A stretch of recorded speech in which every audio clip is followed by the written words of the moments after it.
بسم اللہ الرحمن الرحیم۔ شروع اللہ کے نام سے جو بڑا نہایت اور رحم والا ہے۔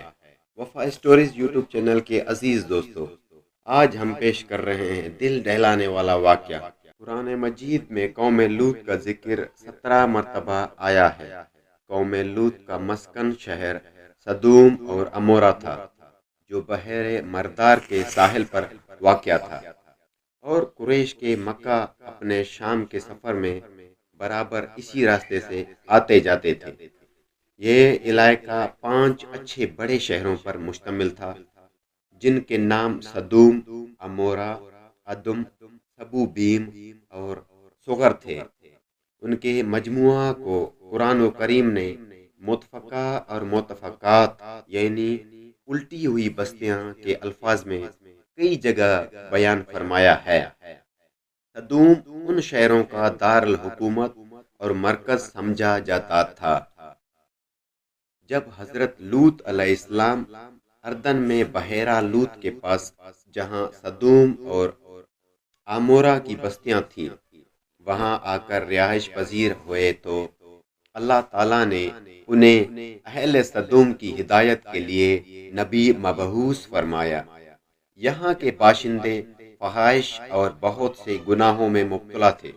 دنیا کی کوئی ایسی برائی نہیں تھی جو ان میں موجود نہ ہو۔ یہ دنیا کی سرکش، متمرد اور بد اخلاق قوم تھی۔ ان سب برائیوں کے ساتھ ساتھ یہ قوم ایک خبیث عمل کی موجود بھی تھی، وہ یہ کہ وہ اپنی نفسانی خواہشات پوری کرنے کے لیے عورتوں کے بجائے لڑکوں سے اختلاط رکھتے تھے۔ دنیا کی قوموں میں اس عمل کا اب تک کوئی رواج نہ تھا۔ یہی وہ بدبخت قوم تھی جس نے اس ناپاک عمل کو شروع کیا تھا، اور اس سے بھی زیادہ بے حیائی یہ تھی کہ وہ اپنی اس بد کرداری کو عیب نہیں سمجھتے تھے، بلکہ کھلم کھلا فخر کے ساتھ اس کو کرتے رہتے تھے۔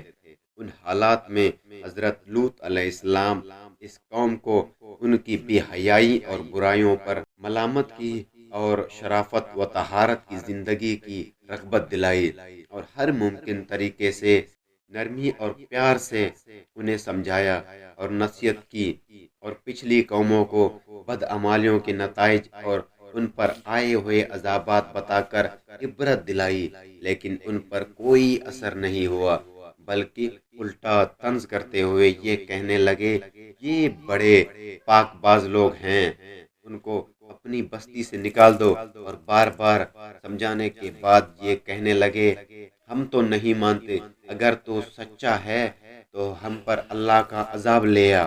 ادھر یہ ہو رہا تھا، اور دوسری جانب حضرت ابراہیم علیہ السلام کے پاس اللہ کے فرشتے انسانی شکل میں آئے۔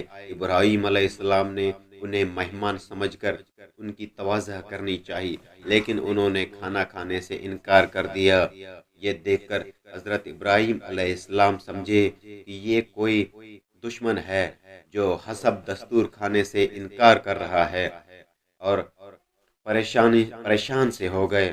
تو مہمانوں نے کہا کہ آپ گھبرائیں نہیں، ہم اللہ کے فرشتے ہیں، بیٹے کی بشارت لائے ہیں، اور قوم لوط کی تباہی کے لیے بھیجے گئے ہیں۔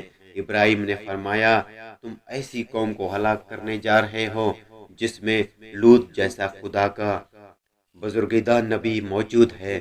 انہوں نے کہا، ہمیں معلوم ہے، لیکن اللہ کا یہی فیصلہ ہے کہ قوم لوط اپنی بے حیائی اور خواہش پر اصرار کی وجہ سے ضرور ہلاک ہوگی، اور لوط علیہ السلام اور ان کا خاندان اس عذاب سے محفوظ رہیں گے، سوائے لوط علیہ السلام کی بیوی کے۔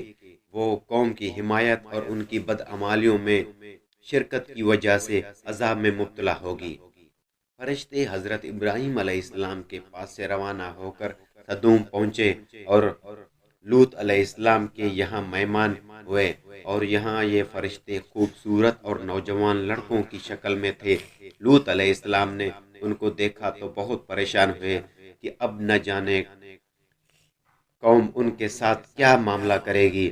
ابھی وہ اسی پریشانی میں تھے کہ قوم کو خبر ہو گئی، اور وہ لوط علیہ السلام کے مکان پر چڑھ گئے اور مطالبہ کرنے لگے کہ ان کو ہمارے حوالے کر دو۔ لوط علیہ السلام نے انہیں بہت سمجھایا لیکن وہ نہ مانے، تو انہوں نے سخت پریشانی میں کہا کاش میں کسی مضبوط سہارے کی حمایت حاصل کر سکتا۔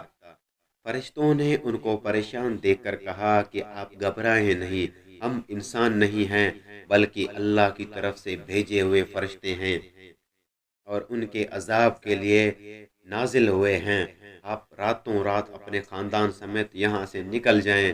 تو فرشتوں کے پیغام کے بعد لوط علیہ السلام اپنے خاندان سمیت بستی سے نکل کر سدوم سے رخصت ہو گئے اور ان کی بیوی نے ان کی رفاست سے انکار کر دیا اور یہیں رہ گئی۔ جب رات کا آخری پہر ہوا تو عذاب شروع ہو گیا۔